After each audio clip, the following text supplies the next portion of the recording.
नमस्कार, बहुत बहुत स्वागत आप सबका। आप देख रहे हैं हमारे prime time show news night. आपके साथ मैं हूं ममता चोपड़ा और आज के न्यूज नाइट में बात होगी उस खबर की जिस पर सबकी नजर है और वो है चक्रवात बिपरजॉय की। और ये चक्रवाती तूफान किस तरीके से इसका लैंडफॉल शुरू हो चुका है, किस तरीके से ये आगे बढ़ रहा है और इसका लैंडफॉल पूरा होने के बाद क्या कुछ संभावनाएं जताई जा रही हैं और किस तरीके से इस बिपरजॉय से निपटने के लिए हम पूरी तरह से मुस्तैद हैं। देश की सारी तैयारियां पूरी हैं, तमाम एजेंसियां किस तरीके से सारी तैयारियों के साथ जमीन पर मौजूद है, इन सब बातों पर करेंगे चर्चा भी। और फिलहाल आइए शुरुआत कर लेते हैं हेडलाइंस के साथ।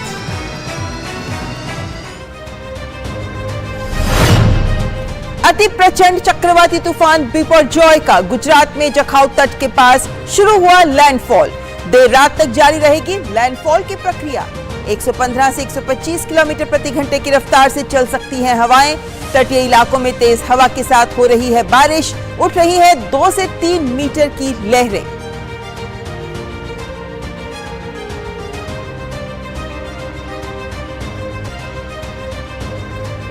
बिपरजॉय से निपटने के लिए एनडीआरएफ और सेना समेत तमाम एजेंसियां पूरी तरह से तट पर। गुजरात के विभिन्न जिलों से अब तक 1 लाख से अधिक लोगों को सुरक्षित स्थानों पर पहुंचाया गया। राहत और बचाव कार्यों को लेकर मुख्यमंत्री भूपेंद्र पटेल लगातार कर रहे हैं निगरानी। सूचना प्रसारण मंत्रालय ने तूफान की मीडिया कवरेज के लिए जारी की एडवाइजरी।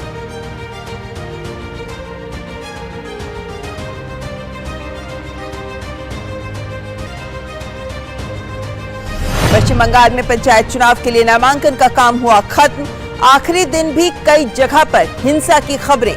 राज्य में चुनावी हिंसा के हालात पर कलकत्ता हाई कोर्ट सख्त। पंचायत चुनाव के लिए राज्य के सभी जिलों में केंद्रीय अर्धसैनिक बलों की तैनाती के दिए आदेश। 48 घंटों के भीतर केंद्र से करना होगा अनुरोध।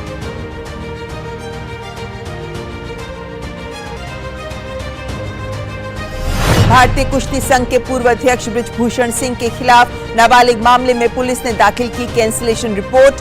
कोर्ट से मामले को रद्द करने का किया अनुरोध। बाकी पहलवानों द्वारा लगाए गए यौन उत्पीड़न के आरोपों में चार्जशीट दाखिल।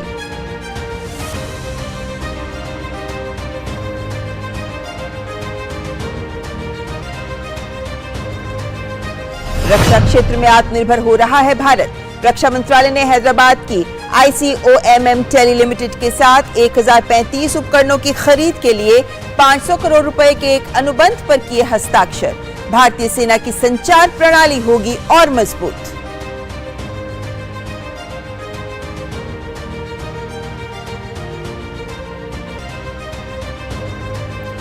चेन्नई के महाबलीपुरम में कार्यसमूह W20 को केंद्रीय महिला कल्याण एवं बाल विकास मंत्री स्मृति ईरानी ने किया संबोधित। जेंडर, डिजिटल डिवाइड और जलवायु परिवर्तन का महिलाओं पर पड़ रहे प्रभाव की चर्चा। हैदराबाद में G20 कृषि मंत्रियों की बैठक।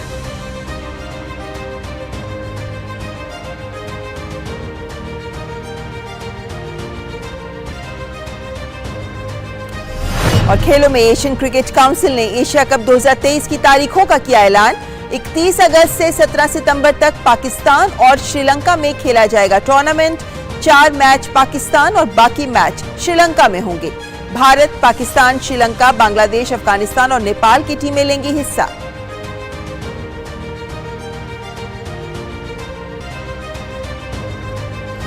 और इंडोनेशिया ओपन में किदांबी श्रीकांत, HS प्रणॉय पहुंचे क्वार्टर फाइनल में। महिला एकल में PV Sindhu pre quarter finals में हारकर बाहर।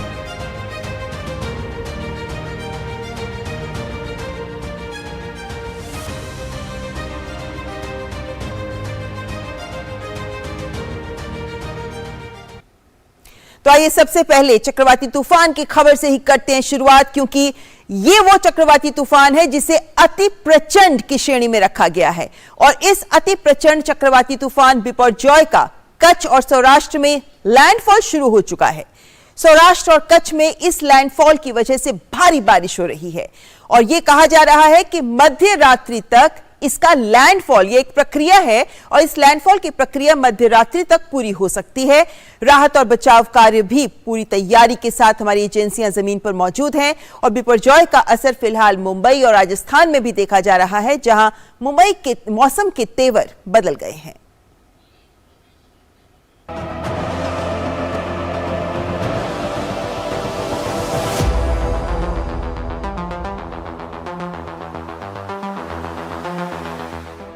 जिस तूफान को लेकर देश पिछले कुछ दिनों से आशंकित था, उसके लैंडफॉल की प्रक्रिया शुरू हो गई है।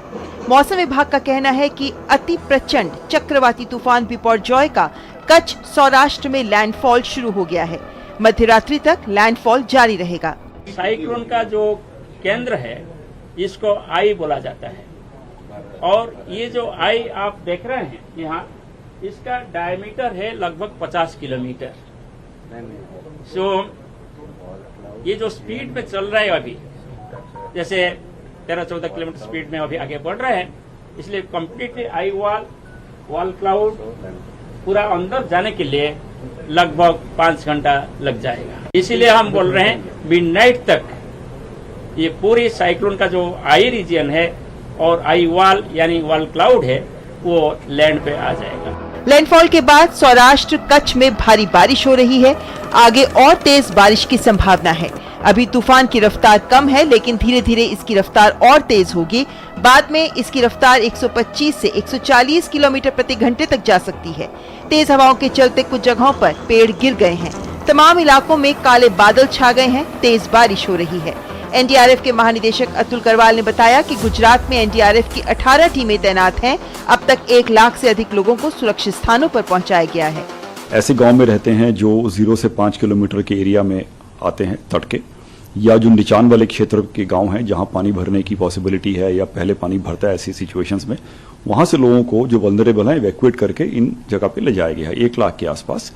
इसके साथ साथ जो सॉल्ट पैन वर्कर्स हैं उनको भी सुरक्षित जगह पे ले जाया गया है, और जो गर्भवती महिलाएं हैं उनको उस समय अगर डिलीवरी की पॉसिबिलिटी हो तो पहले से अस्पताल में शिफ्ट किया गया है।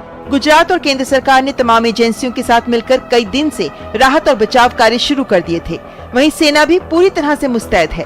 रक्षा मंत्रालय के जनसंपर्क अधिकारी विंग कमांडर एन मनीष ने कहा कि सेना ने 27 से अधिक कॉलम गुजरात के अग्रिम इलाकों में तैनात किए हैं। प्राकृतिक आपदा के समय लोगों की मुश्किलों को कम करने अपने संकल्प के अनुरूप इंडियन आर्म फोर्सेस ने गुजरात में साइक्लोनिक स्टॉर्म बिपरजॉय को मद्देनजर रखते हुए खुद को तैयार किया है। इंडियन आर्मी ने 27 से अधिक रिलीफ कॉलम्स पूरे गुजरात में जैसे भुज, जामनगर, गांधीधाम, धरंगध्रा के साथ साथ नलिया, द्वारका और मांडवी जैसे फॉरवर्ड लोकेशंस पर भी तैनात किया है। इन जगहों पर इंजीनियर्स और मेडिकल टीम्स भी तैयार रखे गए हैं। आर्मी ने सिविल एडमिनिस्ट्रेशन एनडीआरएफ के साथ संयुक्त रूप से राहत कार्यों की योजना बनाई है। Coast guard region north west के commander inspector general A K. Harbola ने बताया कि गुजरात में कोस्ट गार्ड ने 15 जहाज तैयार रखे हैं, 7 एयरक्राफ्ट भी तैयार हैं। 6 तारीख के बाद हमने, जैसे ही हमें पता लगा 5 की शाम को 6 की सुबह, उसी दिन से हमने अपने एयरक्राफ्ट, शिप्स और हेलीकॉप्टर्स को समंदर में रेगुलर भेजना शुरू किया। और उसके बाद हमने वार्निंग इशू करना शुरू किया सभी मरीनर्स को और फिशरमैन को। आपको शायद ज्ञात होगा कि फिशिंग सीजन नहीं है अभी, आजकल बैन है, लेकिन फिर भी कुछ लोग जो नॉन मोटराइज्ड फिशिंग बोट होती है या जो लोकल कंट्री फिशिंग बोट्स होती हैं वो पहुंच जाती हैं। इनफैक्ट इंसिडेंट तो था कि 1-2 मैकेनाइज्ड बोट भी समुद्र में थी। हमने स्टेट गवर्नमेंट, राज्य सरकार के साथ मिलकर उनको मेक श्योर किया कि वहां पर कोई भी आदमी नहीं रहे, और हमें खुशी है कि हमारी जहां तक नॉलेज है कोई भी फिशरमैन अभी सी में नहीं था। गुजरात के मुख्यमंत्री भूपेंद्र पटेल ने चक्रवाती तूफान बिपरजॉय को लेकर गांधीनगर स्थित राज्य आपातकालीन संचालन केंद्र में अधिकारियों के साथ समीक्षा बैठक की। मुख्यमंत्री ने बिपरजॉय चक्रवात को लेकर लोगों से अपील भी की कि सरकार और प्रशासन द्वारा जारी दिशा निर्देशों का पालन करें। मुंबई में चक्रवात बिपरजॉय का प्रभाव देखने को मिल रहा है। समुद्र में ऊंची लहरें उठ रही हैं। चक्रवात बिपरजॉय के कारण मुंबई के जुहू समुद्र तट पर लाइफ गार्ड्स तैनात किए गए हैं। समुद्र तट पर लोगों के प्रवेश पर प्रतिबंध लगा दिया गया है। बिपरजॉय का असर राजस्थान में भी दिख रहा है। बाड़मेर, जैसलमेर और जालौर में गुरुवार को मौसम बदल गया। आंधी के साथ बारिश का दौर जारी है और इस चक्रवात को लेकर तमाम तैयारियां पूरी हैं। और इस चक्रवात के लिए एनडीआरएफ की टीमें कितनी तैयार हैं? एनडीआरएफ के डीजी अतुल कलवार से विशेष बातचीत की डीजी न्यूज के संवाददाता रजनीश त्रिपाठी ने। इस समय जो चक्रवात आया हुआ है, एनडीआरएफ की टीम और एनडीआरएफ के डीजी कितने तैयार हैं? हमारे साथ हैं एनडीआरएफ के डीजी अतुल करवाल जी, उनसे बात करते हैं। सर, जो चक्रवात आया हुआ है, एनडीआरएफ कितना तैयार है? काफ़ी दिनों से इसकी तैयारी चल रही थी और आज की तारीख में इस समय एनडीआरएफ की 18 टीमें गुजरात में तैनात हैं। सर, अभी जो गुजरात की स्थिति है आप भी देख रहे हैं, उसको लेकर वहाँ पे क्या टीम से कोई बातचीत, क्या लगातार आप संपर्क में हैं? वहाँ हमने अपने डीआईजी ऑपरेशंस जो इंचार्ज हैं उनको वहाँ भेजा हुआ है, हमारे कमांडेंट साहब वहाँ पे हैं, तो डीआईजी साहब से हमारी यहाँ से इंफॉर्मेशन चैनल ओपन है। अभी भी उन्होंने बताया है कि लैंड फॉल शुरू हो गया है, कितनी बारिश कहाँ पे हुई है, टीमों का क्या हाल है, कौन कहाँ स्थित है, तो सारी इन्फॉर्मेशन हमको रियल टाइम में मिलती रहती है। जी, एक सवाल सर ये भी है कि अभी ये भी कहा जा रहा है कि रात 12 बजे तक ये स्थिति रहेगी, और जैसे खबरें आ रही हैं कि कल हो सकता है राजस्थान पे ये स्थिति रहे। जहाँ पे ये स्थिति है या फिर जहाँ स्थिति होने वाली है, कितनी तैयार है टीम? क्या वहाँ हर जगह टीम लगी हुई है आपकी? राजस्थान में टीम लगी हुई है। अभी हमारी बात भी हुई राजस्थान के रिलीफ कमिश्नर साहब से, उनसे हम संपर्क में हैं ताकि उनको जो जरूरत है टीम की उसको फिर हम उपलब्ध करवा देंगे। हाँ, टीमों से बातचीत रहती है। राज्य सरकार के जो आला अधिकारी हैं, चीफ सेक्रेटरी साहब हैं, डीजी साहब हैं, उनसे हमारा संपर्क 1 to 1 रहता है ताकि बिना किसी कागज की वेट किए टेलीफोन पे जो चर्चा होती है, व्हाट्सएप के ग्रुप्स बने हुए हैं, तो हर चीज़ वहाँ इमीडिएटली अवेलेबल हो जाती है कि उसको क्या करना है, क्या फॉलोअप करना है, और उसका रियल टाइम में फॉलोअप होता रहता है। समय का कोई इसमें लॉस नहीं होता। बहुत बहुत धन्यवाद। एनडीआरएफ सेवा में सदैव तत्पर वाली स्थिति में है, और डीजी साहब का साफ तौर पे कहना है कि हमारी टीमें जिन जिन राज्यों में लगी हैं उनसे हम लगातार बात कर रहे हैं और हमारी टीमें लगातार तैयारी में हैं। कैमरामैन कुमार आलोक के साथ रजनीश त्रिपाठी, डीडी न्यूज, दिल्ली। तो जब भी इतना भीषण तूफान आता है तो संभावनाओं के साथ चला जाता है कि किस तरह का नुकसान हो सकता है। इस क्षति को कम से कम करने के लिए ही हमारी सभी एजेंसियां लगातार इस वक्त मुस्तैद हैं कि जब ये लैंडफॉल हो जाएगा पूरा, उसके बाद जिस तरीके का नुकसान का आकलन इस वक्त संभावना जताई जा रही है उसके हिसाब से सारी तैयारियां हैं। लेकिन हम और आप जब अपने घरों में बैठे हैं या हम और आप जब इन क्षेत्रों से दूर हैं जहां इस तरीके का भीषण तूफान अपना प्रभाव दिखा रहा है, तो हम सिर्फ एक इमेजिन कर पाते हैं कि क्या हालात होंगे वहां के। तस्वीरों के माध्यम से ही आपके सामने इस बात को रखना चाहेंगे कि कैसे इस वक्त अगर हम देखें तो कच्छ के क्षेत्र में जहां पर लैंडफॉल हो रहा है, इस तरह की कुछ तस्वीरें हैं आपके सामने। ये तस्वीरें दिखा रही हैं कि क्या है वहां के हालात अभी फिलहाल। जैसे बताया गया कि लगभग 6:30 बजे लैंडफॉल होना शुरू हो चुका है, प्रक्रिया शुरू हो चुकी है इस चक्रवाती तूफान बिपरजॉय की। लेकिन ये दृश्य आपको हम मोरबी से दिखा रहे हैं, और मोरबी फिर भी कुछ दूर है, लेकिन जो अन्य क्षेत्र हैं, खासकर जब हम द्वारका देवभूमि की बात करते हैं तो जो क्षेत्र बहुत आगे हैं वहां पर नुकसान और ज्यादा होगा। लेकिन ये आप देख सकते हैं किस तरीके से जो मौसम है वो अपने तेवर बदल रहा है, और मौसम के बदलते मिजाज के अनुसार वहां पर बारिश भी हो रही है, हवाएं भी चल रही है। ये दृश्य आपके सामने हम द्वारका देवभूमि के ही दिखा रहे हैं। आप देख सकते हैं कि इस वक्त भी यहाँ पे हवाएं चल रही हैं, तेज हवाएं चल रही हैं, और जैसे शाम 6:30 बजे जब लैंडफॉल हुआ उस वक्त तक 60 से 80 किलोमीटर प्रति घंटे की रफ्तार से हवाएं चल रही थी। दृश्य आपके सामने द्वारका के हम रख रहे हैं। यहाँ पर कई पेड़ गिर चुके हैं, क्योंकि हमने जैसा आपको बताया कि द्वारका देवभूमि बिल्कुल उस क्षेत्र में मौजूद है जहां से आगे लैंडफॉल शुरू हो चुका है। और द्वारका में हमने देखा है कि किस तरीके से द्वारका में जिस तरीके से तेज हवाएं चल रही हैं, जगह जगह बिजली के पोल भी गिर चुके हैं और बहुत जगह पेड़ भी गिर चुके हैं। हालांकि अभी इस जो हवा है उसकी रफ्तार, उसकी गति और बढ़ने की संभावना बताई गई है, क्योंकि जैसे जैसे ये बिपरजॉय, आप देख सकते हैं कि तेज हवाएं द्वारका के, ये दृश्य आपके सामने हम मांडवी के दिखा रहे हैं। तेज हवाएं जिस तरीके से आगे अपनी रफ्तार पकड़ती जाएंगी, वैसे वैसे आप देखेंगे कि ये जो विनाश के दृश्य आपके सामने आ रहे हैं, ये विनाश के दृश्य और ज्यादा गंभीर हो सकते हैं। द्वारका के दृश्य आप देख सकते हैं, ये द्वारका देवभूमि, जिसमें क्योंकि हम जानते हैं कि ये जो चक्रवात है, ये जिस वक्त शुरू हुआ, जून 6 से ये चक्रवात बनना शुरू हो चुका है, और तब से जैसे जैसे ये करीब आता जा रहा है, वैसे वैसे द्वारका देवभूमि जैसे, जिसकी तस्वीरें आप देख रहे हैं, द्वारका देवभूमि जैसे क्षेत्रों में नुकसान लगातार सामने आता रहा है। और इस तरीके से आप देख सकते हैं कि तमाम एजेंसियां जरूर इस प्रयास में लगी हुई हैं कि किस तरीके से इस नुकसान को समय रहते ही पूरा किया जा सके। ये मुंबई के दृश्य हैं। हालांकि मुंबई में लैंडफॉल नहीं होना है, लेकिन जाहिर है क्योंकि गुजरात से जुड़ा हुआ क्षेत्र है, तो यहां पर भी असर नजर आने लगा है। मौसम बदल रहा है। यहां भी जैसे आप देख सकते हैं, समुद्री लहरें बहुत तेज हो रही हैं, बहुत ऊंची ऊंची लहरें, खासकर शाम के वक्त, रात के वक्त टाइडल वेव्स के कारण भी समुद्र में लहरों की ऊंचाई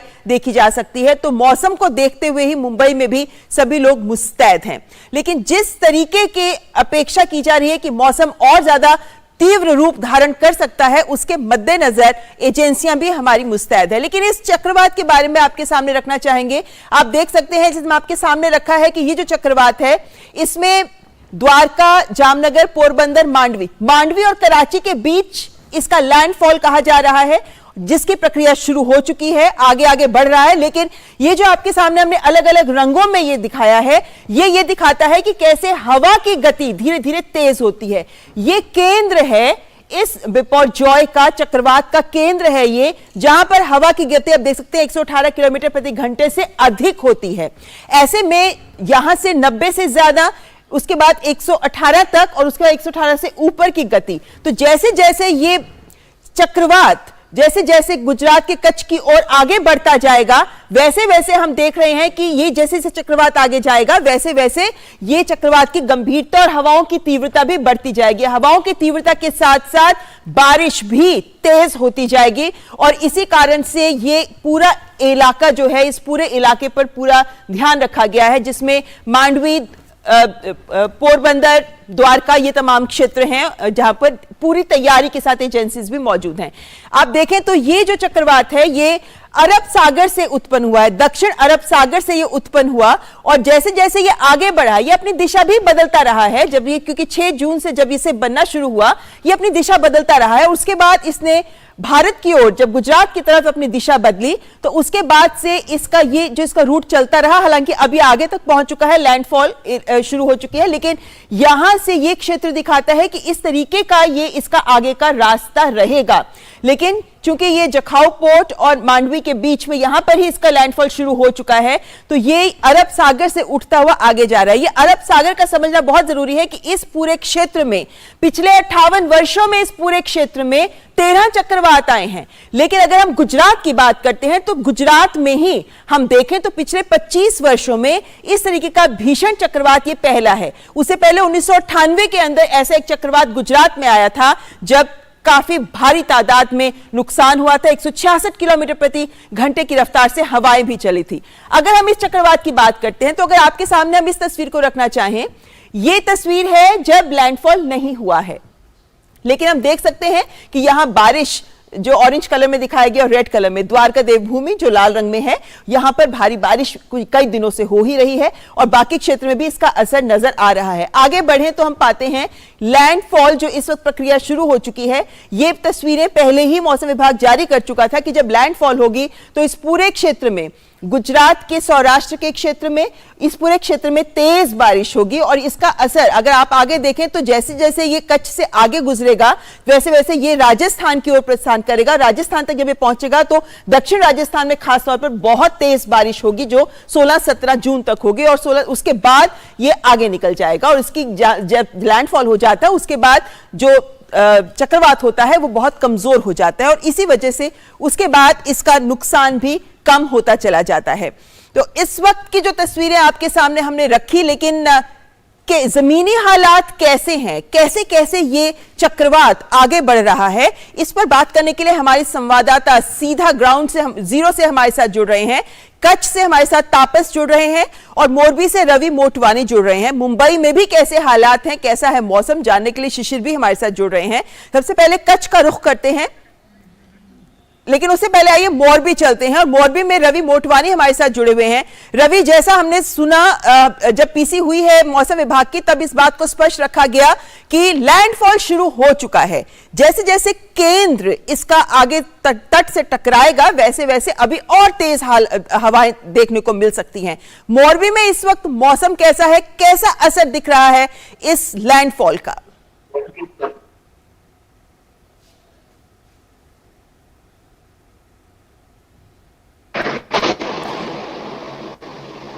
रवि, आप हमारे साथ जुड़े हुए हैं?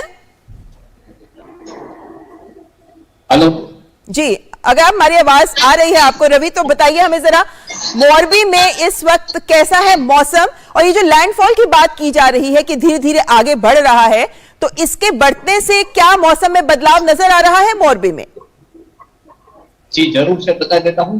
लैंडफॉल जब से हुआ है तब से मोरबी में उसकी असर दिखने लगी है। बात करें मोरबी का जो माड़िया तहसील है, यहाँ पे लैंडफॉल इसकी असर होने की सबसे ज्यादा संभावना थी, तो माड़िया का जो आमरण गांव है, नवलखी गांव है, वर्षामेड़ी गांव है, वहां पे इसकी असर दिखने लगी है। वहां पे बहुत तेज तूफान चल रहा है, साथ में रुक रुक के बारिश भी बहुत तेज हो रही है। साथ में लगभग 30 जितने गाँव में बिजली चले जाने की भी समस्या सामने आई वहां पे, लेकिन बिजली के कर्मचारी वहां पहुंच गए, वहां पे बिजली फिर से पूरी कार्यरत तो उसकी काम शुरू कर दिया गया है। साथ में बता दें जो गर्भवती महिलाएं हैं, लगभग 4 जितनी गर्भवती महिलाओं को भी इस समय उनकी काम की हो चुकी है, आरोग्य विभाग भी तैनात है। साथ में कितने ही जगहों पे पेड़ गिर गए हैं, वहां पे पुलिस और दूसरे प्रशासन तंत्र ने साथ मिलकर उन पेड़ों को दूर किया है। कितनी जगह पे बिजली के खंभे भी गिर गए हैं, उनके ऊपर भी उन्हें हटाए जाने के आंदोलन के साथ बड़ी बड़ी होटलों में जो होर्डिंग्स लगे हुए ऊपर वो भी कितनी जगह पे गिरे हैं, उन्हें भी दूर किया जा रहा है, जिससे परिवहन में कोई मुश्किल ही ना हो। जी तापस से हमारे साथ, कच्छ से तापस हमारे साथ जुड़े हुए हैं। जी तापस, वहां का भी हालात बताइए, क्योंकि कच्छ में ही इसका लैंडफॉल हो रहा है। ऐसे में वहां कैसा है मौसम, और जैसे हम समझ रहे हैं कि नुकसान बहुत हो रहा है या इस तरीके की खबरें हैं, क्या कोई हेल्पलाइंस भी दी गई है लोगों के लिए कि उनको अगर कहीं पे ऐसी खबर आती है तो वो प्रशासन से संपर्क कर सके? बिल्कुल, हेल्पलाइन नंबर दिया गया है, व्हाट्सएप नंबर दिया गया है और बताया गया है कि आप अगर किसी को भी किसी भी चीज की जरूरत है तो आप प्रशासन से सीधा संपर्क करें, फोन करें, कॉल करें, व्हाट्सएप पे आप बताएं। अगर आपको इवैक्यूएट होना है तो नंबर दिया गया है, वो नंबर पे आप मैसेज करें तो भी आपको जो लोकल एडमिनिस्ट्रेशन है आप रेस्क्यू करने आ जाएगा। और सिर्फ उसके साथ अगर जरूरत ज्यादा पड़े तो एनडीआरएफ की टीमें भी इस वक्त है कच्छ में बहुत ज्यादा एनडीआरएफ की टीमें, इनफैक्ट 6 से ज्यादा एनडीआरएफ की टीमें अकेले कच्छ में ही है। और अंबासा जो तालुका जहां पे मैं इस वक्त यहाँ से करीब 30 किलोमीटर दूर पे ही ये पूरा जो लैंडफॉल है वो इसकी शुरुआत हो चुकी है। और आप देख सकते बहुत ज्यादा हवा, बहुत तेज हवा इस वक्त चल रही है और उसी के चलते बारिश भी हो रही है, लेकिन बारिश से ज्यादा हवा तेज है और हम एक्सपेक्ट करें कि ये जो तेज हवा है और ज्यादा बढ़ेगी और जो बारिश है वो भी अगले 1-2 घंटे में ज्यादा होने की उम्मीद है। बहुत सी आसपास की जगह से हमें अभी खबरें मिल रही है कि पेड़ गिरे हैं। एनडीआरएफ की टीमें जो हम लगातार उनसे संपर्क में हैं कि वो उनको क्लियर करने में लगे हुए हैं। तो एक काम चला जा रहा है और ये जो प्रोसेस है, जैसे पहले भी बताया था, 6:30 बजे ये लैंडफॉल का प्रोसेस शुरू हुआ है और ये करीब 12 बजे तक ये लैंडफॉल का प्रोसेस चलता रहेगा। और तब तक सबको बताया गया कि प्लीज आप लोग घर के अंदर रहें, सुरक्षित रहे। अगर जो लोग शेल्टर होम में उनको भी कहा गया है शेल्टर होम के अंदर रहे, सुरक्षित रहे। जी, अपने आप को बचाकर रखना इस वक्त बहुत जरूरी है ताकि जो लोगों की जान हम बचा सके। जी, इस वक्त शिशिर मुंबई से हमारे साथ जुड़ गए हैं। शिशिर, मुंबई में क्या हालात हैं, क्योंकि ये असर इसका वहां भी नजर आता रहा है। हम देखते रहे कैसे बारिश हो रही है, तेज लहरों में बहुत ज्यादा उछाल देखा जा रहा है।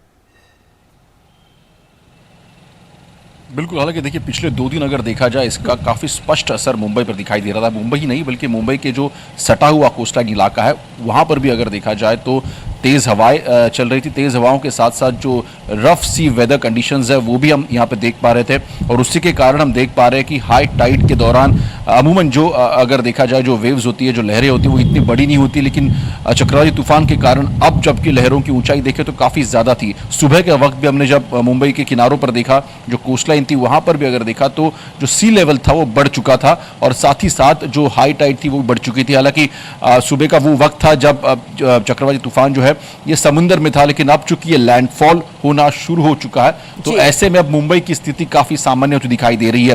हालांकि शाम के वक्त मतलब 6:30 के बाद हमने देखा, 5:30-6 के आसपास हमने देखा कि मुंबई का जो एक वाटर लेवल है, खासतौर पर जो सी वाटर लेवल है वो कम होना शुरू हुआ था और साथ ही साथ जो लहरें हम देख पा रहे हैं, जो बड़ी लहरें थी वो भी कम हो चुकी थी। हालांकि जो हम बात कर रहे थे कि तेज हवाएं जो चल रही थी मुंबई में 2 दिन पहले, उसका असर अब मुंबई में बिल्कुल दिखाई नहीं दे रहा है। सामान्य रूप से यहाँ पर हवाएं चल रही है, लेकिन इसके बावजूद भी सरकार ने कहा है कि जब तक ये वहां पर नहीं इसका लैंडफॉल का असर सीधा कुछ नहीं देखने को मिल रहा, लेकिन मौसम में बदलाव है। फिलहाल हमारे सभी रिपोर्टर्स का बहुत बहुत शुक्रिया करना चाहेंगे सारी जानकारी हमारे साथ साझा करने के लिए। लेकिन एक बात बिल्कुल स्पष्ट है कि ये लैंडफॉल की प्रक्रिया अभी शुरू हुई है, अभी कई घंटे लगने हैं इसको आगे पूरा होने में और ऐसे में एडवाइजरी जो जारी की गई है उसका सभी लोगों को ध्यान रखना है, क्योंकि एक बात स्पष्ट मौसम विभाग के द्वारा कही गई है कि जब ये आगे बढ़ेगा तो जब इसका केंद्र आगे तट से टकराएगा, केंद्र पहुंचेगा, उसके बाद बारिश रुक सकती है, हवा रुक सकती है, जिसका मतलब ये कतई नहीं है कि तूफान ढल चुका है, क्योंकि उसके बाद जब इसका पिछला हिस्सा तट के पास से गुजरेगा तो एक बार फिर तेज हवाएं और तेज बारिश हो सकती है। यहां वक्त एक ब्रेक का, न्यूज नाइट में आगे चर्चा करेंगे बिपरजॉय पर ही।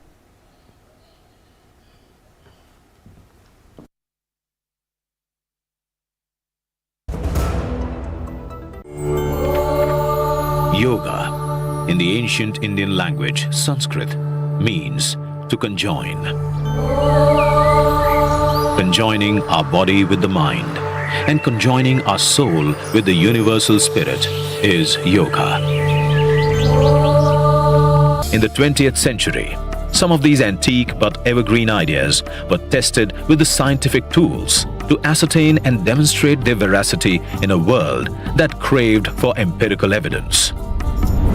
Indian yoga gurus demonstrated how the metabolic changes, the rate of heart or pulse, the electrical activities of heart and brain, the body temperature and the oxygen intake of the body could be so well regulated by asanas, pranayams and dhyan. This immediately led to a much greater acceptance of yoga as an alternative lifestyle. At the same time, many learned men took this quintessential Indian practice to the world and firmly established it on the international arena. Ayush मंत्रालय भारत सरकार द्वारा जनहित में जारी।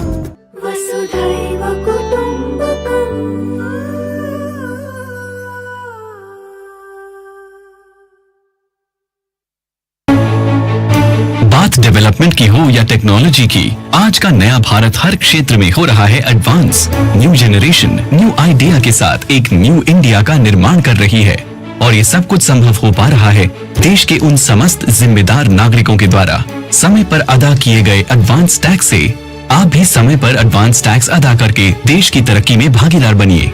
Advance tax जमा करने की आखिरी तारीख 15 जून 2023 है। किसी भी तरह की कंपनी, कॉर्पोरेट या वे व्यक्ति और संस्थाएं जिनकी कर देयता TDS, TCS कटने के बाद 10,000 या उससे अधिक है, वो 15 जून 2023 तक अपने एडवांस टैक्स की किश्त अदा करें। प्रत्येक आयकर दाता एक राष्ट्र निर्माता।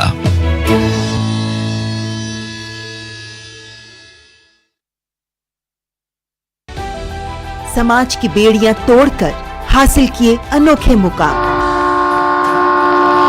उज्जवल भविष्य के स्वप्न के साथ उन्मुक्त गगन में भरी उड़ान, बाधाओं के बंधन काटकर साबित की अपनी पहचान। जो अपने बुलंद हौसलों से सामाजिक बेड़ियां तोड़कर लिख रही हैं वीरता की गाथाएं।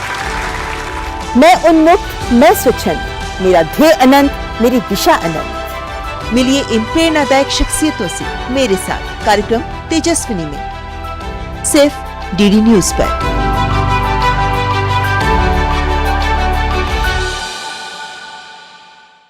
योग कर रहे हैं ना, ये भी दुनिया को इंडिया ने दिया है। वाह पापा। और बेटा, योग से हमें 0 कॉस्ट पे हेल्थ इंश्योरेंस भी मिलता है। पापा फिर तो मैं रोज योग करूंगी।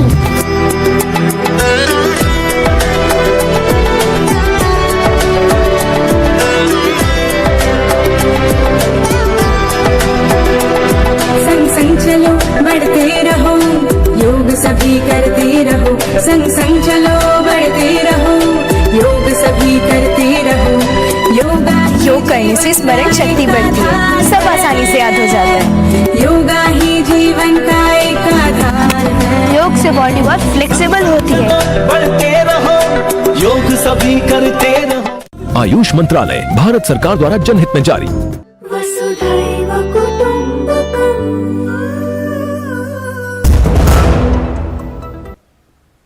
और ब्रेक के बाद एक बार फिर आपका स्वागत। न्यूज नाइट में हम लगातार बात कर रहे हैं बिपरजॉय की, जिसका लैंडफॉल शाम लगभग 6:30 बजे शुरू हो चुका है और इसी से जुड़ा हमारा विशेष जो कहता है बिपरजॉय जारी है लैंडफॉल।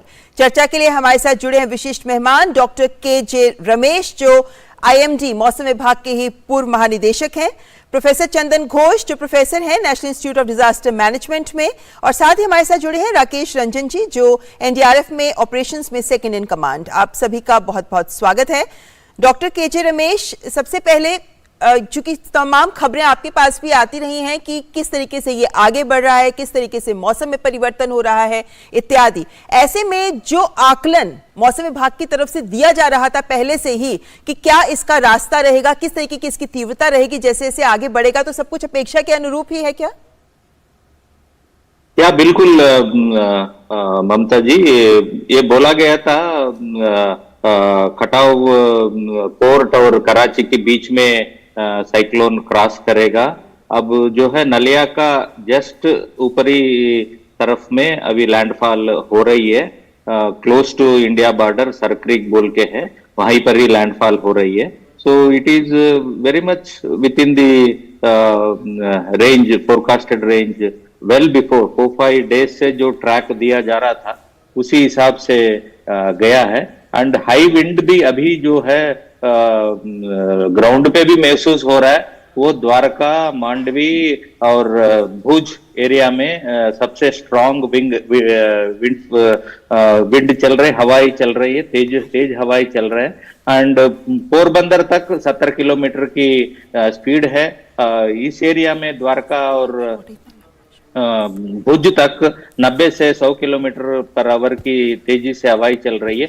बारिश अभी जो है ओनली पोरबंदर के नॉर्थ पे है, पूरा कच्छ एरिया में बारिश हो रही है. तेज बारिश जो है लैंडफॉल के पीछे है, साइक्लोन के पीछे लैंडफॉल के बाद और तेज बारिश है. वो लगातार पूरा रात चलेगा. कल सुबह वो सिंध की एरिया में जाएगा पाकिस्तान का. कल आफ्टरनून शाम तक बाड़मेर एरिया में पहुंचेगा. मगर हवा का तीव्रता जो है जरूर कम होगा. वो फिर भी बाड़मेर जब पहुंचेगा 50 किलोमीटर पर आवर की रफ्तार से. लेकिन अभी फिलहाल सबकी नजर लगी हुई है कि इस वक्त जो लैंडफॉल हो रहा है वो किस तरीके से सही, किस दिशा में आगे बढ़ता नजर आए. हमारे साथ प्रोफेसर चंदन घोष भी जुड़े हुए हैं जो डिजास्टर मैनेजमेंट से जुड़े हुए हैं. प्रोफेसर चंदन घोष, क्योंकि हम जानते हैं एनडीआरएफ लगातार काम कर रहे हैं, हम एनडीआरएफ से भी बात करेंगे, लेकिन उससे पहले जब इस तरीके की आपदा आती है, हम जानते हैं कि कैसे 1999 में जब पैरादीप में आया था इस तरीके का साइक्लोन, सुपर साइक्लोन आया था, हजारों लोग मारे गए थे. हवा की इतनी तीव्र गति थी कि एनीमोमीटर्स उसको पकड़ ही नहीं पा रहे थे. ऐसे में तब से अब तक बहुत कुछ बदल गया है. क्या हम ये मान सकते हैं कि इस तरीके की आपदाओं का जिस तरीके का पूर्वानुमान हमको मिल जाता है मौसम विभाग के द्वारा, इसको लेकर, बिपरजॉय को लेकर भी हम सब जो मुस्तैदी दिखा रहे हैं उसके कारण हम इसका नुकसान बहुत कम कर पाएंगे? जहां तक पूर्वानुमान करने का जो हमें जो इसका जो काबिलियत जो हासिल की है पिछले 2 दशक में, ये तो अब हमें सबको अवगत है.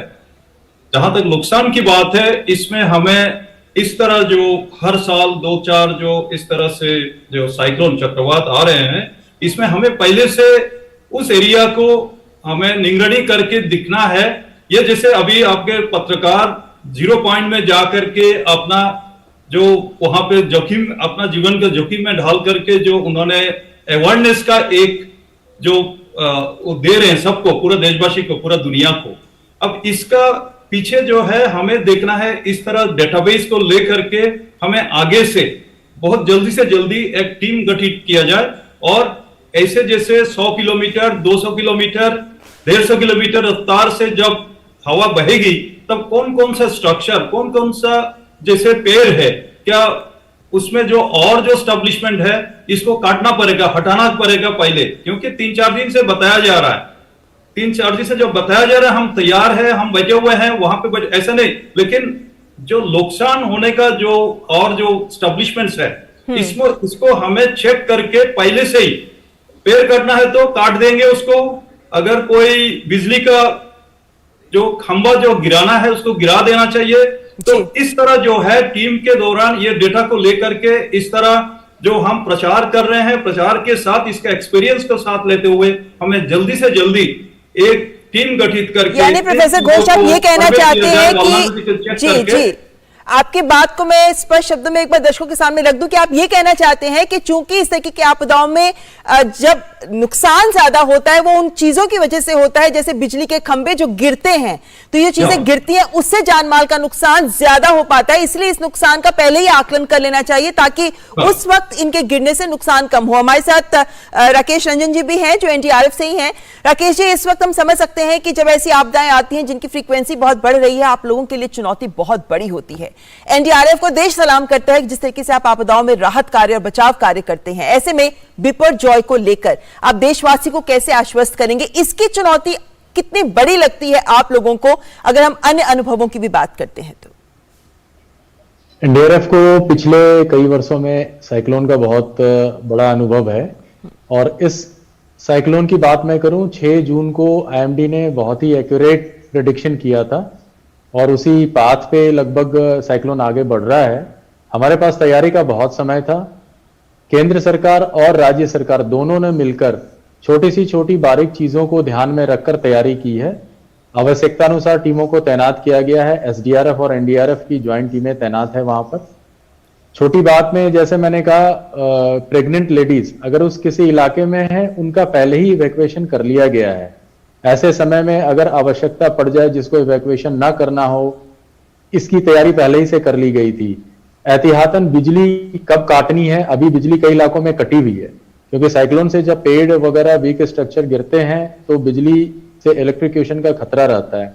उसकी तैयारी पहले ही कर ली गई है और आवश्यकता अनुसार इलाके की निगरानी करके बिजली को धीरे धीरे बहाल की जाएगी। लेकिन ऐसे में राकेश जी एक सवाल समझना चाहती हूं आपसे कि क्योंकि इस बार शाम का वक्त हुआ है जब ये लैंडफॉल हो रही है, क्या क्योंकि अब आप लोगों को फोन भी आ रहे होंगे, मैसेजेस भी आ रहे होंगे कि किस क्षेत्र में नुकसान ज्यादा हो रहा है, आपकी प्राथमिकताएं अब क्या रहती हैं? अब क्योंकि इस वक्त आगे बढ़ रहा है ये साइक्लोन, अब इस वक्त किस तरीके की प्राथमिकताओं के आधार पर एनडीआरएफ काम करता है? अभी सबसे ज्यादा जब आई क्रॉस कर रहा है, जैसा रमेश सर ने बताया, आई से ज्यादा जो उसका टेल है, जब टेल क्रॉस करेगा तब डैमेज की सही स्थिति हमें पता चलेगी। उसके बाद डैमेज का असेसमेंट होकर हमारी टीमें तैयार हैं, हमारे नहीं हमारे सभी स्टेक होल्डर्स की टीमें तैयार हैं, एनडीआरएफ, एसडीआरएफ, कोस्ट गार्ड सभी तैयार हैं। उसके बाद असल डैमेज पता करके फिर कहां पे टीमों को भेजना है, कहां पे डैमेज ज्यादा है, तब वास्तविक रूप से रेस्क्यू कार्य स्टार्ट होगा। बट पहले की जो तैयारी है साइक्लोन में वो बहुत महत्वपूर्ण है।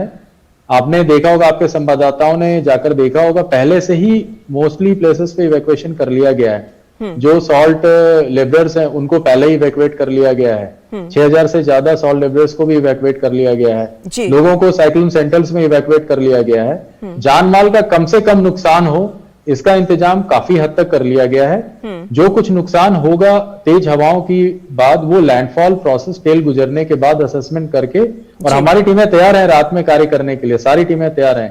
हमारे पास आर्टिफिशियल लाइटिंग सिस्टम है, अगर कहीं फ्लडिंग होती है तो उसके लिए बोट है, पेड़ गिरते हैं, बिजली हुई जी बिल्कुल, सड़कें बाधित हो रही हैं या बिजली को अवेलेबल करवाना इत्यादि, ये तमाम मुद्दे हैं जिस पर काम हो रहा है। लेकिन डॉक्टर केजे रमेश, जब इस तरीके का साइक्लोन आता है तब जाहिर है कि लोगों से भी अपेक्षाएं होती हैं।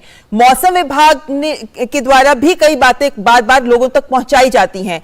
वक्त के साथ खासकर बिपरजॉय के मामले में हम कहां तक सतर्कता सजगता से ये जानकारी लोगों तक वक्त रहते पहुंचा पाए, और इस वक्त बिपरजॉय में क्या ऐसी बातें हैं जो आप लोगों को खास तौर पर बताना चाहेंगे जब आई गुजर रही है और टेल पोर्शन भी गुजरेगा, क्या बातें लोगों को ध्यान में रखनी चाहिए इस वक्त?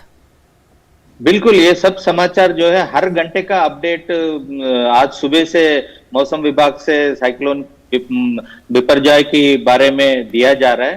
पहले 3 घंटे की अपडेट होता था, आज सुबह से 1-1 घंटे की अपडेट दिया जा रहा है। Apart from emergency response agencies जो गवर्नमेंट वाले मैंडेटरी एजेंसीज है, उसके अलावा अभी 2 महीने पहले सचेत बोल के एक कॉमन अलर्ट प्रोटोकॉल लॉन्च किया गया माननीय होम मंत्री से। उसकी बदौलत सेलफोन नंबर जानने की बिना आप जहां जहां आपको इमरजेंसी सिचुएशन पैदा हो रहा है, डिजास्टर सिचुएशन पैदा हो रहा है, उसमें एक सर्कल करके सबको एक्टिव सेलफोन्स को इमीडिएटली मैसेज चला जाता है। तो पहले तो ये नहीं था, अब 2 महीने पहले से ये सब हो गया। पूरा देश में ऐसी प्रक्रिया चालू है। और ऐसे में मुझे लगता है कि जब जानकारी लोगों को समय रहते मिल जाती है तो ये एक बहुत बड़ा हथियार होता है जिससे लोग अपना बचाव कर पाते हैं। तो ऐसे में जानकारी रखना और सही दिशा में जानकारी के अनुसार एडवाइजरी दिशा निर्देशन के अनुसार एक्ट भी करना, उसका पालन भी करना, ये करना बहुत जरूरी है और ये सुनिश्चित कर रहे हैं हमारा प्रशासन भी। और फिलहाल वक्त इतना ही है, माफी चाहते हैं, लेकिन बहुत बहुत शुक्रिया आप तीनों का हमारे साथ जुड़ने के लिए, क्योंकि ये जो चक्रवाती तूफान है बिपरजॉय, इस तूफान को लेकर सभी एजेंसियां तो काम कर रही हैं, लेकिन लोगों को भी, आम नागरिकों को भी दिशा निर्देशों का पालन करना अत्यंत आवश्यक है। फिलहाल यहां रुकेंगे एक ब्रेक के लिए। आप देख रहे हैं न्यूज नाइट। न्यूज नाइट में अभी हाजिर होंगे और खबरों के साथ।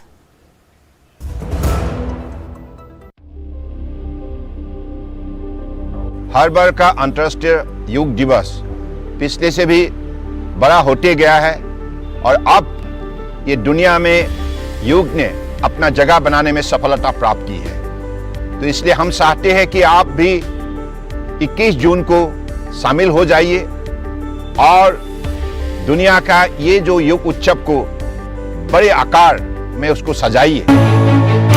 बात डेवलपमेंट की हो या टेक्नोलॉजी की, आज का नया भारत हर क्षेत्र में हो रहा है advance. New generation new idea के साथ एक न्यू इंडिया का निर्माण कर रही है और ये सब कुछ संभव हो पा रहा है देश के उन समस्त जिम्मेदार नागरिकों के द्वारा। समय पर अदा किए गए एडवांस टैक्स से आप भी समय पर एडवांस टैक्स अदा करके देश की तरक्की में भागीदार बनिए। एडवांस टैक्स जमा करने की आखिरी तारीख 15 जून 2023 है। किसी भी तरह की कंपनी, कॉर्पोरेट या वे व्यक्ति और संस्थाएं जिनकी कर देयता TDS, TCS कटने के बाद 10,000 या उससे अधिक है, वो 15 जून 2023 तक अपने एडवांस टैक्स की किश्त अदा करें। प्रत्येक आयकर दाता एक राष्ट्र निर्माता।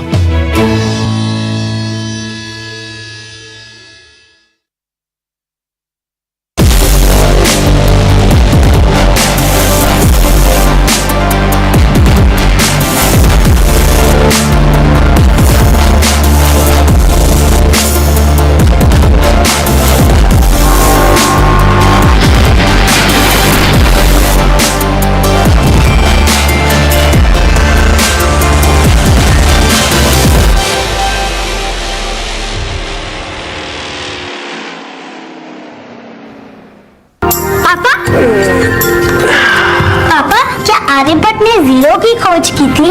हाँ बेटा, दुनिया को जीरो इंडिया ने दिया था।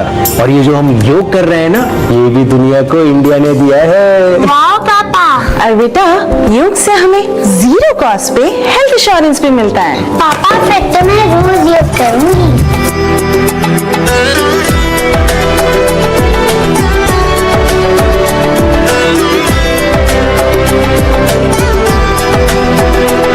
संग संग चलो बढ़ते रहो, योग सभी करते रहो। संग संग चलो बढ़ते रहो, योग सभी करते रहो। योग करने से स्मरण शक्ति बढ़ती है, सब आसानी से याद हो जाता है। योगा ही जीवन का एक आधार है। योग से बॉडी बहुत फ्लेक्सिबल होती है। बढ़ते रहो, योग सभी करते रहो। आयुष मंत्रालय, भारत सरकार द्वारा जनहित में जारी। वसुधैव कुटुम्बकम्।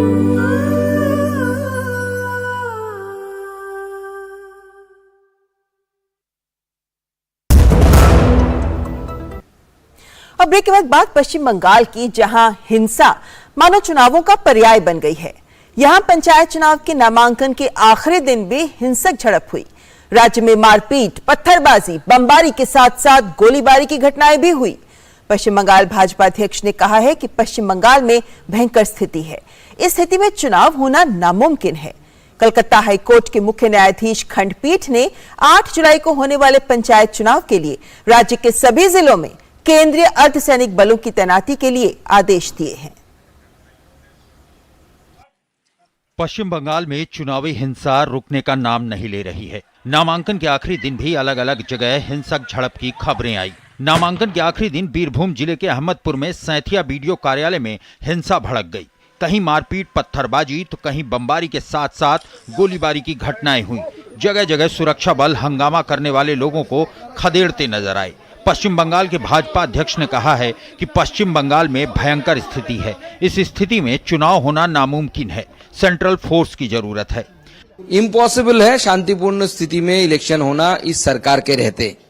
ये सरकार जानती है जनता उनके साथ नहीं है, इसलिए वो हर बार इलेक्शन के समय ऐसी धांधलियां करती है। एक के बाद एक गोली चल रही है, बम गिर रहे हैं, कंट्री बम ये दागे जा रहे हैं और लोगों की मृत्यु घट रही है। बीजेपी, कांग्रेस, माकपा समेत कई विपक्षी दल लगातार सत्तारूढ़ तृणमूल कांग्रेस पर दूसरे दलों के उम्मीदवारों को नामांकन करने से रोकने का आरोप लगा रहे हैं। पश्चिम बंगाल में 8 जुलाई को पंचायत चुनाव के लिए मतदान होगा, लेकिन 11 जुलाई को नतीजे आएंगे। पंचायत चुनाव के लिए नामांकन दाखिल करने की प्रक्रिया 9 जून को शुरू हुई थी। उसी दिन से राज्य के अलग अलग हिस्सों में नामांकन रोकने के लिए हिंसक घटनाएं हुई हैं। इस बीच कलकत्ता हाईकोर्ट की मुख्य न्यायाधीश खंडपीठ ने 8 जुलाई को होने वाले पंचायत चुनाव के लिए राज्य के सभी जिलों में केंद्रीय अर्धसैनिक बलों की तैनाती के आदेश दिए हैं। अगले 48 घंटे के भीतर राज्य आयोग को केंद्रीय बलों के लिए केंद्र से अनुरोध करना होगा। Bureau report, DD news. और फिलहाल यहाँ वक्त एक ब्रेक का, आप देखते रहें news night. I practice yoga every day. It has nurtured and enriched my life. संग संग चलो बढ़ते रहो, योग सभी करते रहो। संग संग चलो बढ़ते रहो, योग सभी करते रहो। योग करने से स्मरण शक्ति बढ़ती है, सब आसानी से याद हो जाता है। योगा ही जीवन का एक आधार है। योग से बॉडी बहुत फ्लेक्सिबल होती है। बढ़ते रहो, योग सभी करते रहो। मैं प्रतिदिन योग करता हूँ, इसने मेरा सामर्थ्य और आत्मविश्वास बढ़ाया है। आप भी योग अपनाएं, स्वस्थ, सानंद और ऊर्जावान रहें। आयुष मंत्रालय, भारत सरकार द्वारा जनहित में जारी। वसुधैव कुटुंबकम्।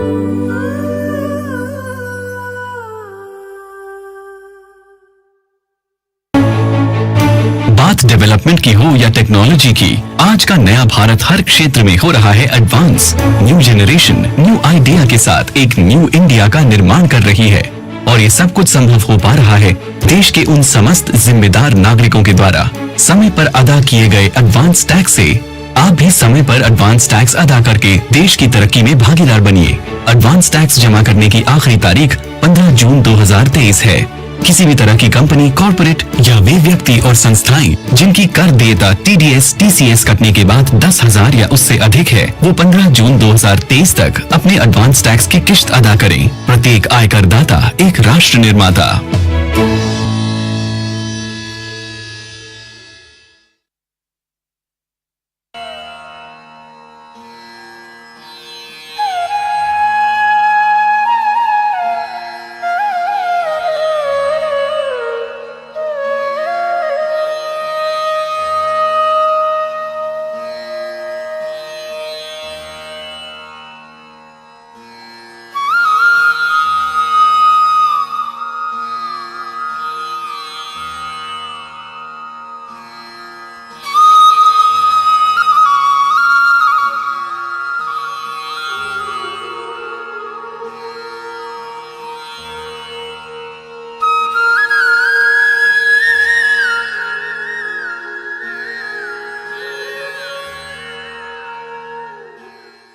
आयुष मंत्रालय, भारत सरकार द्वारा जनहित में जारी।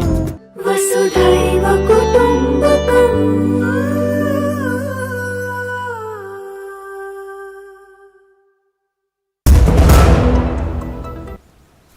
अयोध्या में राम मंदिर के निर्माण का काम प्रगति पर है और जनवरी में भगवान राम की प्राण प्रतिष्ठा होगी। जैसे जैसे राम मंदिर का निर्माण कार्य आगे बढ़ रहा है, अयोध्या नगरी के विकास कार्य भी गति पकड़ रहे हैं। यूपी की योगी सरकार का लक्ष्य है कि अयोध्या बने दुनिया की सबसे सुंदर नगरी।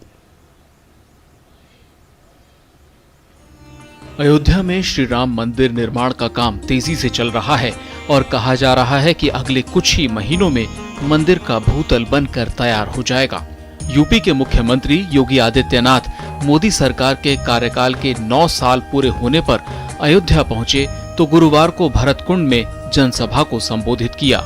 योगी ने कहा कि राम मंदिर का निर्माण तेजी से हो रहा है और पीएम नरेंद्र मोदी जनवरी में राम मंदिर का उद्घाटन करेंगे। आज के दिन पर अकेले अयोध्या के अंदर 32,000 करोड़ रुपए की परियोजनाओं के कार्य प्रारंभ हो रहे हैं। 32,000 करोड़ रुपए की। अब जनवरी में प्रधानमंत्री मोदी जी के कर कमलों से स्वयं रामलला 500 वर्षों के बाद अपने स्वयं के मंदिर में विराजमान होंगे तो भाइयों बहनों दुनिया अयोध्या की तरफ आकर्षित होगी। मुख्यमंत्री ने कहा कि ये दिन उत्सव की तरह मनाया जाएगा। 21 लाख दीप जलाए जाएंगे। अयोध्या का वैभव दुनिया देखेगी। योगी ने कहा कि अयोध्या में तेजी से विकास कार्य हो रहे हैं। योगी के मुताबिक अयोध्या बढ़िया बन चुकी है। ये नई अयोध्या है। हम अयोध्या को दुनिया की सबसे सुंदर नगरी बनाएंगे। अयोध्या नगरी को दुनिया की सबसे सुंदर नगरी बनाएंगे ही और भरतकूप का भी विकास सूरजकुंड की तर्ज पर करेंगे। उसी प्रकार से महात्मा भरत के यहाँ सारनाथ स्थली को लाइट एंड साउंड कार्यक्रम के माध्यम से प्रस्तुत करेंगे। तालाब का सुंदरीकरण होगा। जो यहाँ पर पर लोग निवास कर रहे हैं उनका पुनर्वास होगा। पूरी जमीन को सुरक्षित रखते हुए एक बार फिर से त्रेता युग की ओर इसको ले जाने का कार्य किया जाएगा। इससे पहले बुधवार को योगी आदित्यनाथ ने अयोध्या का दौरा किया था। उन्होंने अयोध्या दौरे में हनुमानगढ़ी में बजरंग बली का दर्शन पूजन किया। इसके बाद मुख्यमंत्री ने रामलला का दर्शन व आरती की। रामलला के दर्शन के उपरांत मुख्यमंत्री ने राम मंदिर निर्माण की प्रगति की जानकारी ली। ट्रस्ट व निर्माण एजेंसी से जुड़े लोगों ने मुख्यमंत्री को मंदिर निर्माण की प्रगति से अवगत कराया। योगी ने राम जन्मभूमि परिसर में कार्यरत श्रमिकों से भी हालचाल पूछा। Bureau report, DD news. और इस वक्त हमारे संवाददाता विकास सिंह सीधे लखनऊ से इस खबर पर हमारे साथ जुड़ गए हैं। विकास, किस तरह रूप बदल रहा है अयोध्या नगरी का और कैसे ये राम मंदिर अपना स्वरूप ले रहा है? जी ममता, ये एक दो दिन की बात नहीं, ये सदियों का इंतजार है। सदियों का इंतजार पूरा हो रहा है। 5 शताब्दी बाद जनवरी में जब रामलला विराजमान अपने मंदिर में पहुंचेंगे, अपने मंदिर में उनकी प्राण प्रतिष्ठा की जाएगी, तो पूरी दुनिया ये झलक देखेगी और न जाने कितनी पीढ़ियों की नजरें इसमें तरस गई हैं और अद्भुत क्षण होगा वो। और निश्चित रूप से अयोध्या की अगर बात करते हैं तो अयोध्या में जिस तरीके से राम मंदिर निर्माण का कार्य बड़ी तेजी में चल रहा है और अब ये तय हो गया है कि जनवरी में इसका उद्घाटन प्रधानमंत्री नरेंद्र मोदी जी करेंगे, तो वहीं पूरी अयोध्या सज संवर रही है। आपको बता देना चाहूँगा इस बात को कि 32,000 करोड़ की परियोजनाएं एक शहर में चल रही है, वो है मात्र अयोध्या शहर है। तो अयोध्या के विकास को जिस तरीके से वहाँ किया जा रहा है, जिस तरीके से वहाँ पर तमाम सारी चीज़ों को विकसित किया जा रहा है, वहाँ पर चाहे रेलवे स्टेशन हो, बस स्टेशन हो, अंतर्राष्ट्रीय एयरपोर्ट हो, इसके साथ तमाम कनेक्टिविटी के जाल बिछाए गए हैं। अयोध्या में तमाम सारे सौंदर्यीकरण किए जा रहे हैं। ये वो हाल है कि अयोध्या का वैभव झलकेगा। जो त्रेता युग की बात की जाती थी अयोध्या, प्रभु श्री राम की अयोध्या जो वैकुंठ से प्यारी अयोध्या थी, उस वैसी ही अयोध्या बनाने की तैयारी की जा रही है। जी, बहुत सही कहा है आपने विकास। और ऐसे में चूंकि लक्ष्य भी निर्धारित हो चुका है कि जनवरी में प्राण प्रतिष्ठा होगी राम भगवान की, तो जाहिर है सभी को इंतजार रहेगा उसका। फिलहाल बहुत बहुत शुक्रिया विकास ये जानकारी साझा करने के लिए। और यहाँ पर रुकेंगे एक ब्रेक के लिए। आप देखते रहें news night. I practice yoga every day. It has nurtured and enriched my life. संग संग चलो बढ़ते रहो, योग सभी करते रहो। संग संग चलो बढ़ते रहो, योग सभी करते रहो। योग करने से स्मरण शक्ति बढ़ती है, सब आसानी से याद हो जाता है। योगा ही जीवन का एक आधार है। योग से बॉडी बहुत फ्लेक्सिबल होती है। बढ़ते रहो, योग सभी करते रहो। मैं प्रतिदिन योग करता हूँ, इसने मेरा सामर्थ्य और आत्मविश्वास बढ़ाया है। आप भी योग अपनाएं, स्वस्थ, सानंद और ऊर्जावान रहें। आयुष मंत्रालय, भारत सरकार द्वारा जनहित में जारी। वसुधैव कुटुंबकम्।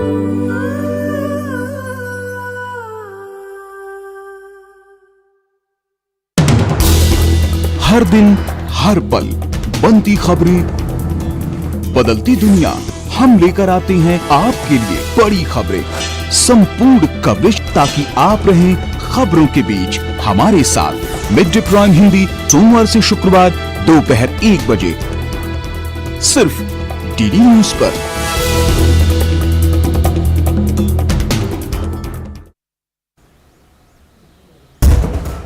प्रधानमंत्री नरेंद्र मोदी अगले हफ्ते अमेरिका की यात्रा पर जा रहे हैं। प्रधानमंत्री की यात्रा को लेकर दोनों देशों में जोरदार तैयारियां चल रही हैं।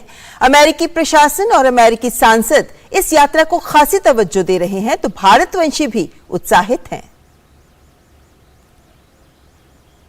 प्रधानमंत्री नरेंद्र मोदी के दौरे से पहले अमेरिका में प्रधानमंत्री की यात्रा को लेकर जोर शोर से तैयारियां शुरू हो गई हैं। प्रधानमंत्री का यह दौरा इसलिए भी खास रहने वाला है क्योंकि अमेरिकी राष्ट्रपति जो बाइडेन ने प्रधानमंत्री मोदी को सरकारी रात्रि भोज पर बुलाया है। पीएम मोदी का सबसे अहम कार्यक्रम अमेरिकी कांग्रेस में उनके संबोधन को माना जा रहा है, जहां वो अमेरिकी संसद में सभी सदस्यों को संबोधित करने वाले हैं। प्रधानमंत्री के दौरे को लेकर अमेरिका कांग्रेस के सांसद काफी उत्साहित हैं। Prime Minister Modi coming here, I think those will be private conversations, some of them. But I think everybody understands how important that allyship, when you talk about the most populous country in the world, right next to the second most populous country in the world, which they keep on switching off a little bit lately. to hearing Prime Minister Modi address a joint session of Congress. You know, we serve at the will of the people, and certainly Prime Minister Modi has served the people well. We all strive to have democracy in the world. We all need good trade relations, and we certainly have good trade relations with India. So we look forward with great anticipation from hearing from Prime Minister Modi, and we look forward to building on our relationship between the U.S. and India. There's great expectation for the leader of one of the largest or the largest democracy to visit the oldest democracy and to renew long-standing friendship around the issues of nonviolence, around the issue of democracy and caring about our people. प्रधानमंत्री नरेंद्र मोदी की आगामी America यात्रा पर America में भारतीय राजदूत तरणजीत सिंह संधू ने कहा कि यात्रा आने वाले समय में भारत अमेरिका संबंधों को नया आकार देगी। उन्होंने कहा कि यात्रा के दौरान 5 व्यापक क्षेत्रों पर खास बातचीत होगी। This is going to be a very key element, and in this, as you are witnessing that critical and emerging technologies, I spoke about technology, digital, startup, innovation, the interconnection. But now we are talking about critical and emerging technologies, and that includes AI, that includes semiconductors, quantum, 5G, 6G, telecom, etc., etc. I think the important aspect of Indian Americans in this visit, you will see that there is a huge demand, and a large number of them you will see at the White House ceremonial, you will see in the US Congress, you will see them at other events. प्रधानमंत्री के दौरे को लेकर भारतीय समुदाय के लोग भी खासे उत्साहित हैं। दक्षिण कैलिफोर्निया में भारतीय समुदाय के लोग यात्रा को लेकर तैयारियों में लगे हुए हैं। भारतीय समुदाय के लोग यात्रा के लिए काफी तैयारियां कर रहे हैं। इन लोगों ने खास टी-शर्ट भी तैयार की है। भारत की ताकत दुनिया भर में लगातार बढ़ रही है और इसकी बानगी एक बार फिर से दिखेगी प्रधानमंत्री नरेंद्र मोदी के अमेरिकी दौरे पर। Bureau report, DD news. के दौरे का दोनों देशों को है इंतजार।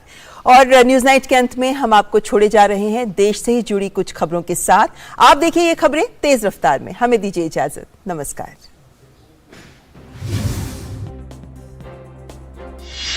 केंद्र सरकार ने महंगाई के मोर्चे पर एक और बड़ा कदम उठाया है। मोदी सरकार ने सोयाबीन के तेल और सूरजमुखी के तेल आयात पर सीमा शुल्क को 5% घटा दिया है। पहले इनके आयात पर सीमा शुल्क 17.5% था, जिसे अब घटाकर 12.5% कर दिया गया है। इसकी अधिसूचना 15 जून 2023 यानी गुरुवार से ही लागू कर दी गई है। रक्षा मंत्रालय ने भारतीय सेना की संचार प्रणाली को मजबूत करने के लिए 500 करोड़ रुपए के अनुबंध पर हस्ताक्षर किए हैं। रक्षा मंत्रालय ने गुरुवार को नई दिल्ली में ICOMM टेली लिमिटेड हैदराबाद के साथ 1035 उपकरणों की खरीद के लिए एक अनुबंध पर हस्ताक्षर किए। इस अनुबंध से रक्षा उपकरणों के स्वदेशी निर्माण को और बढ़ावा देने और आत्मनिर्भर भारत के संकल्प को साकार करने की दिशा में प्रोत्साहन मिलेगा।